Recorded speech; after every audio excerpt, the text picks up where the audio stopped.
An APD officer is fighting for his life tonight after a minor drug bust went terribly wrong. Good evening, I'm Alex Goldsmith. Police say that undercover sting ended with a lieutenant opening fire on a fellow officer.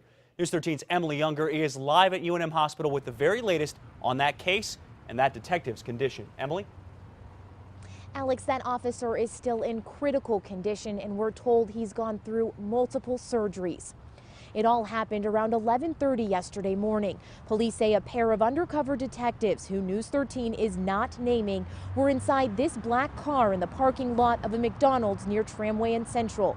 One of the detectives was in the driver's seat, the other in the back. According to the criminal complaint, the pair had just picked up Edmund Vester and Damian Bailey to buy drugs from them. Police say Bailey and Vester gave the officers meth in exchange for $60. The detective in the driver's seat then signaled to her fellow undercover officers to come in and make the arrest. That's when something went wrong. News 13 has learned Lieutenant Greg Brackle opened fire on the car, critically injuring the detective in the back seat.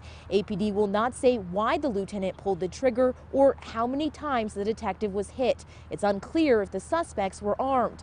In a news conference today, Chief Gordon Eden told us if first responders would have shown up even a minute later, the detective may not have survived. Those paramedics saved his life. They did everything they could to make sure that he arrived here.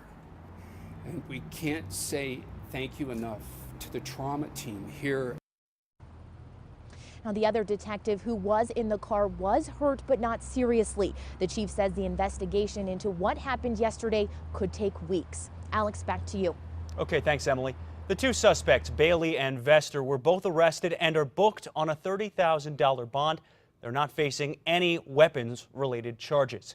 As we learn more on the condition of the officer shot and uncover new information on what exactly happened, we'll be keeping you updated on air and online.